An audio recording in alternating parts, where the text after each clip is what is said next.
bar again, rest, 2, 3, 4. Together with the bass note comes together and it's 3, 4. 1, 2, 3, 4. And the accompaniment is structured all the way through that it's exactly the same format, same timing to make it reasonably easy. But because of the progression of the tune, it has to start on different notes. The note that it starts on is the particular key that fits that bar. Forget the first 4 bars for the moment, just while we're on the left hand. It's not a bad idea to start with the left hand because it's the one that always gets left behind in piano. I find people say to me, the right hand's okay, I've learned all that, but I don't know what to do with my left hand. So I tend to try to compensate for that and help you along with the left hand by concentrating on it. We've learnt the C major chord, which is, forget those signs for the moment. In fact, I'll rub them off so it doesn't get confused. Go back to C major.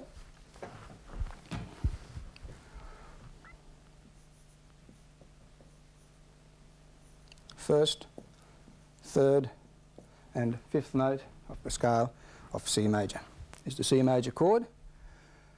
We've got in this tune 3 chords that fit. It's in the key of C major, but G major and F major also appear. G major chord is the one that's got G, B and D in it, and F major has got F, A and C. And you'll find that the left hand will play those 3 chords throughout the whole tune.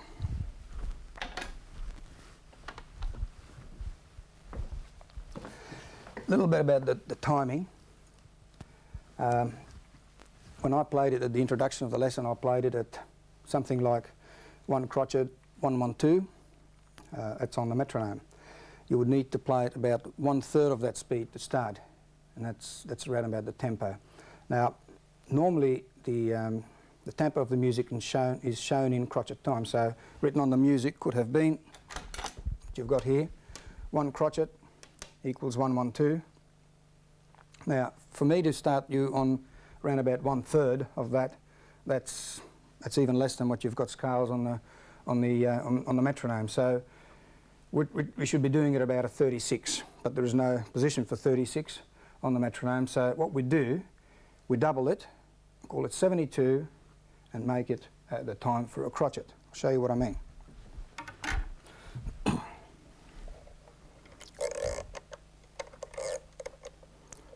At 40, which is the lowest marking, I think is just a little bit too fast for 1, 2, 3, 4 when you're beginning this tune. So I'll go down to, I'd rather go up to 72 and call them 1 and 2 and. You'll have a listen.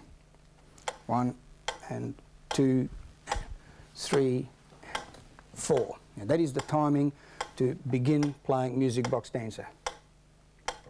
After you found where the notes are, of course. Right hand starts on the C above middle C. Now the first 4 bars are, well, the first 3 bars are exactly the same. The first 4 bar, the 4th bar starts the same and changes a little bit at the end. Now have a look. The first phrase on the right hand is, that's the end of that phrase. At the end of a phrase, we slightly lift our hands off the keyboard.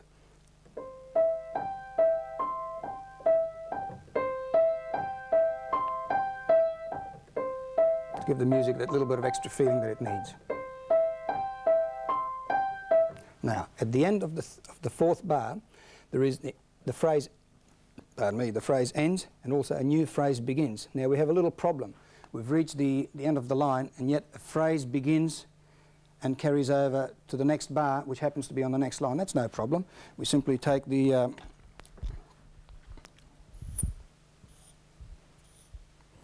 there's the end of the bar, here's a note, and the phrase starts there.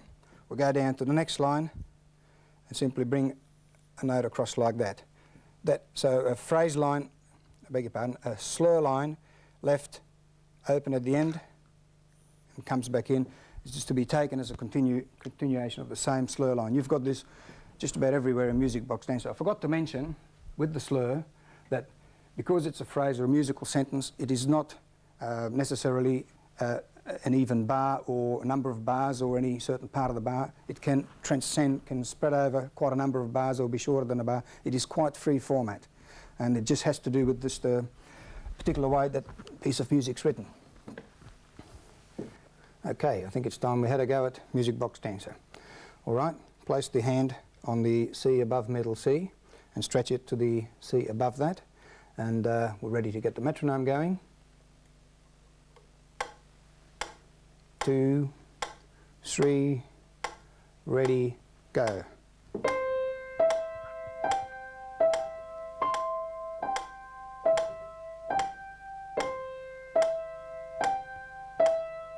Let's add the left hand, C major chord.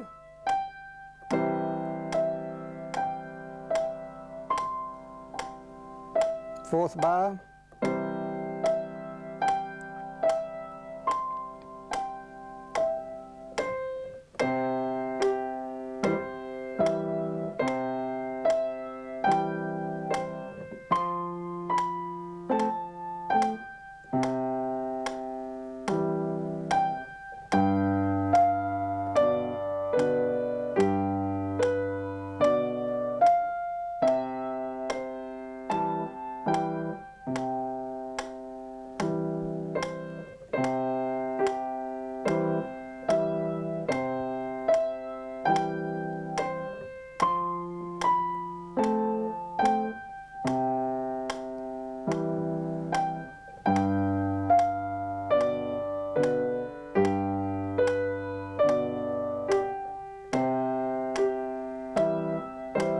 Stop here. Okay, that may have been a bit hard for you to play straight off like that. If you slow your metronome down to even 60 and use that for the count. 3, 4.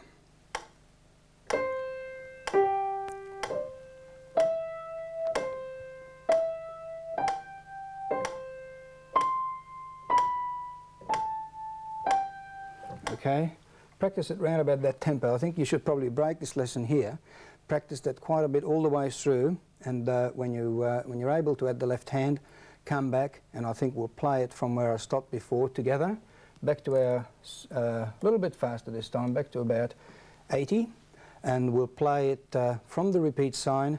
We won't go back to the sign because it's the same again. We'll just go from the repeat sign, repeat back to those lines 3 and 4 and go out to line 6.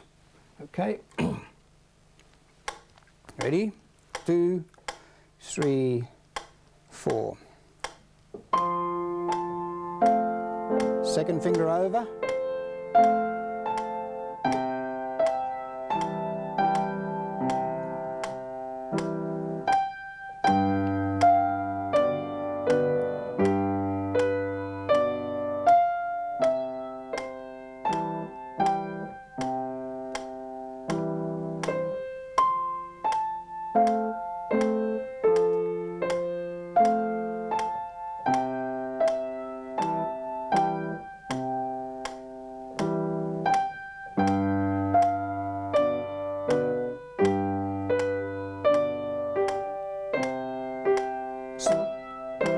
Stop.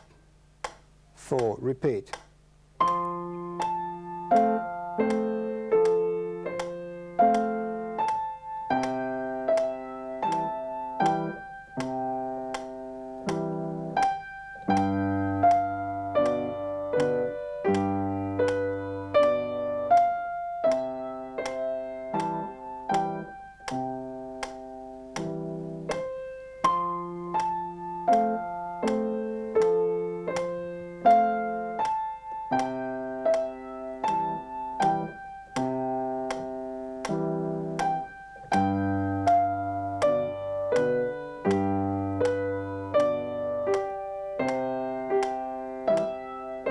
Three, last 4.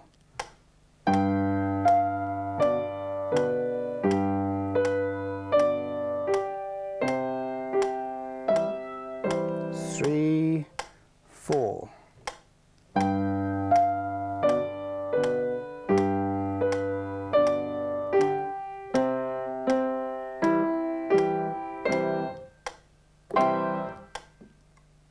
Okay, that's Music Box Dancer. Hope you've practiced it enough and are able to play it at around about that speed. Reminder, one hand at a time, left hand, probably do your left hand first to get it strong, then right hand, and then do them together. But nothing can replace your spending a few hours at the piano keyboard practicing it away. Good luck. That's the end of lesson 7.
Beautiful, Amazing Grace, and certainly hope you'll be able to play this by the end of lesson number 8. It's not as difficult as it might sound.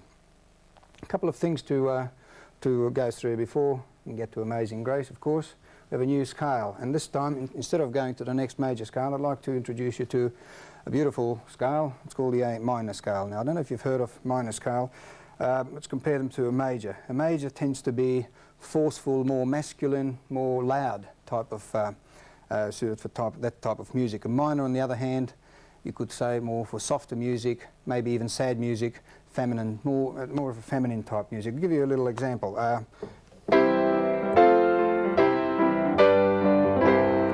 That's in major. The same thing in minor. You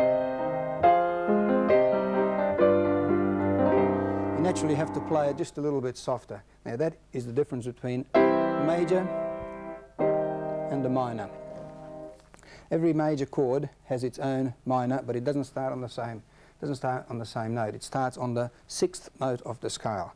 The first major scale we learnt was C major, so the first minor scale we learn is the A minor, which starts on the 6th note of the C major scale. I've written it down here. The notes are A, B, C, D, E, F, G sharp, A. Now, that's very interesting. You said there was no G sharp in C. Indeed, there wasn't. If we didn't put the sharp there, that would be called a natural minor, but it's not a very pretty sounding minor. So the melodic minor has a G sharp and it sounds much nicer.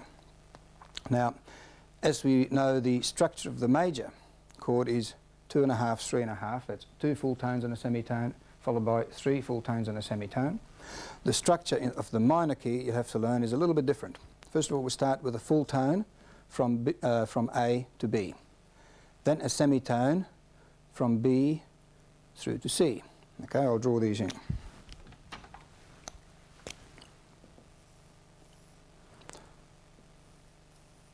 From C to D is a full tone, as you well know. From D to E is again a full tone. From E to F is a semitone. Now from F to G sharp is 3 semitones. So rather than, or same as 1 1/2 tones, but rather than write 1 1/2, where you might think you have to play the full tone in the semitone, I wrote 3/2, which is same as 1 1/2 semitone, but 3 semitones, right? And then a semitone at the end. What happens if we add all these things together? 2 1/2 and 3 1/2 make 6. 6 full tones equals 12 semitones. And 12 semitones is 1 octave, as we've discovered. Same thing with the minor. To get from A to A, we've covered 12 semitones on the piano. Let's count them off. Here we are. 1, 2, 3, 4, 5, 6, 7, 8, 9, 10, 11, 12 to get from A to A, okay? Add them up, 1.5, 2.5, 3.5, 4, 4 and 1.5 is 5.5 plus half is 6, so it all adds up and everything balances. Okay, there's the key of A minor. As far as, beg your pardon, the scale of A minor. As far as the fingering is concerned, same as the ones you've done. Let's have a go at it.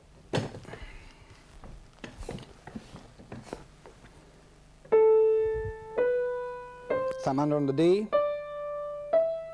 play the F, and this time the fourth finger goes up on the G sharp. And it's the only sharp you have in the whole scale. Then again.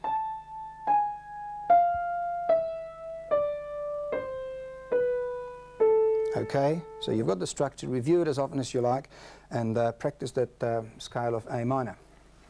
The A minor chord is that note, that note, that note, which is the first, third, and fifth, just like the major chord was the first three, or sorry, the first, third, and fifth note, so it is with the minor chord. But because the intervals are different between these, you'll find that the A minor has one less semitone between the first and the third, and one more semitone between the third and the fifth to compensate, right? 3 semitones to go to the third note, and that's called a minor third, and then 4 semitones to take you up to the E to make it the perfect fifth between A and E. All right, I think that's enough on the A minor. I'd like to introduce you to one more thing. We've learned about key signatures, and the key signature is something that applies for the entire tune, okay? And they're shown right at the beginning, sharps and flats. All right, I can take that out.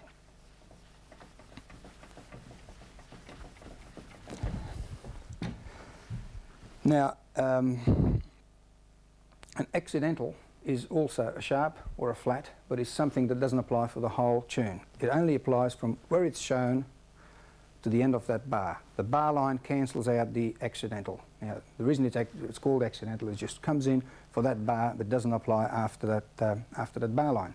Now, we do have an occurrence of this in Amazing Grace.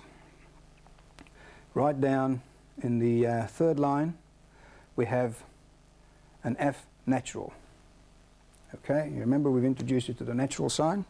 That is, if, say, for instance, you're in the key of G, and of course that F sharp affects that note too, because that's F sharp. If we didn't want an F sharp to be played at that spot, we would cancel the sharp and call that an F natural, and that's the natural sign, okay, or the neutral sign. But that only applies for the length of the bar. If there's a note here, that automatically goes back to being F sharp. Now, especially in music for students, and I've done it here, is that when an F sharp comes in later, as a reminder, it is put in brackets so you don't think that the neutral or the natural F still carries forward. Okay, now I think we'd have to have a little look at Amazing Grace. One more thing we've got in there, it's in the time signature is 3/4, the key signature is in G, we're familiar with that. But we do have a 3 written over those 3 notes. Let's see what they do. There's also a tie, and that the 3 means it's a triplet. Now a triplet, here it is here. A triplet is something that is in the same time duration as let's call it a substitution of triplets for twins. Now, in the normal time that 2 quavers take is 1 count. If quavers are made into triplets, that means that during that same 1 count, 3 notes have to be played. Now, that's a little bit difficult to appreciate, but not really hard to get used to.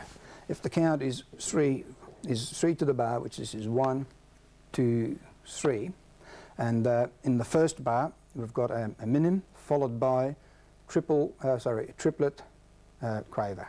That means that comes on the 3rd count, and because there are 3 of them, we'll count it as 3-ender. So the count is 1, 2, 3, and 1, 2, 3, and 1, 2, 3, and so forth. So the right hand first bar would be 1, 2, 3, 1, 2, 3, 1, etc. Now, when we don't have the 3 and each note to play separately, like in that in the very first bar, what we call that is we tie the first 2 together, and it becomes, okay, so the 3 and become joined together, and you only play the 3 and the. So the music would begin this way: 1, 2, 3 and 1, 2, 3 and 1, 2, 3, 1, 2, 3, 1. Rest on 2. Right, here we go again. Held. 1, 2, 3. 1, 2, 3. Don't forget to change fingers on that last bar. Now there's a note held over the 2 bars.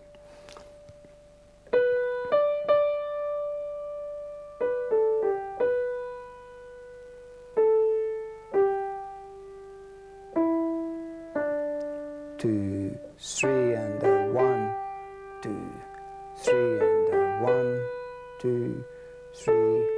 Held. 2, 3, 1, 2, 3.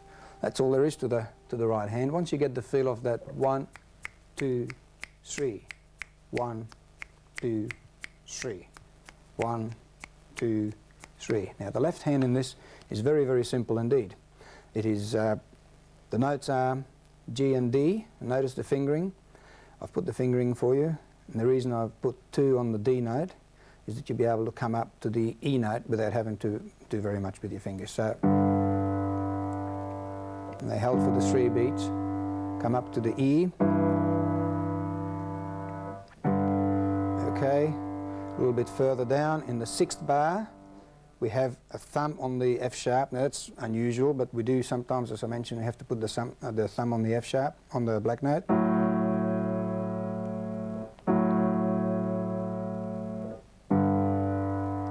Now here we have on the 3rd line, the beginning of the 3rd line, right after the F sharp, we have a cancellation of that. That becomes an F natural.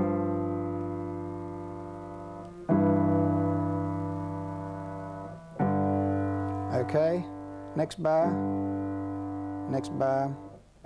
there we have the 5th finger on the F sharp, and I'll notice I've put that in brackets for you to remind you that an F sharp applies. Okay, let's play this through, nice and slow. 1, 2, 3.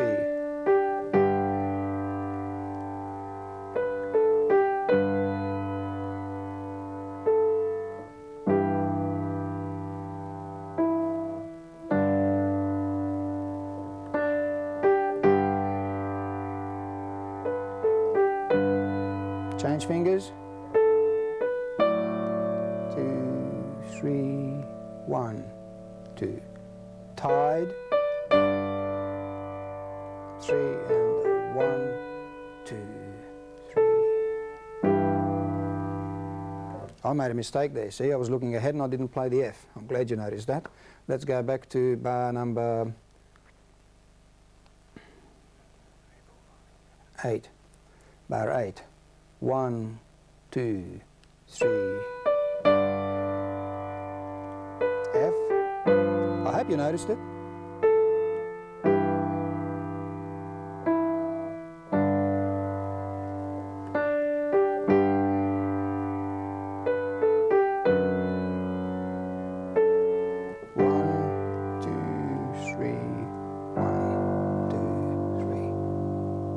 Pretty tune, isn't it? I hope you'll be able to play that pretty soon. Okay, happy practicing with Amazing Grace.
wedding song. Welcome to lesson 9. I think I'm going to give you a bit of a break with scale. I don't think we'll start lesson 9 with the scale, except to put you to work. After this lesson, why don't you put your thinking cap on? And I've been saying all along you should be able to work out the structure of a new major scale. Why don't you do it for the key of B major, which will have 5 sharps. I'll show you what they are.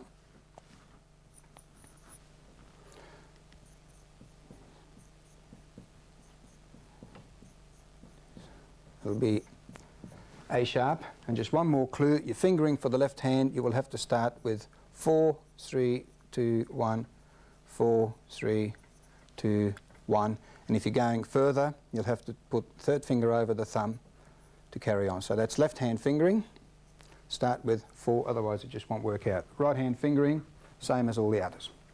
Okay, now before we can start the wedding, we have just a couple of things to a couple of new things to learn. First one, look at our key signature is, there's no sharps or flats, so it's in C, but we have a new time signature to learn. That's the time signature of 12/8. Okay, now that's 12/8 is not very different to 4/4. In fact, anything that's written in 12/8 could be written in 4/4, but it's just a little bit more fiddly to read, and all the extra bits and pieces only get in the way of reading what the music's all about. Okay, now 12/8 simply means that there are 12 quavers in the bar. Okay, 1, 2, 3, 6, 9, there's 12 of them. Now, the reason 12/8 is very similar to 4/4, we still count 4 because it would be very difficult to go 1, 2, 3, 4, 5, 6, 7, 8, 9, 10, 11, 12. Somebody mightn't even be able to count to 12. But we still count 1, 2, 3, 4 because they are the beats in the bar.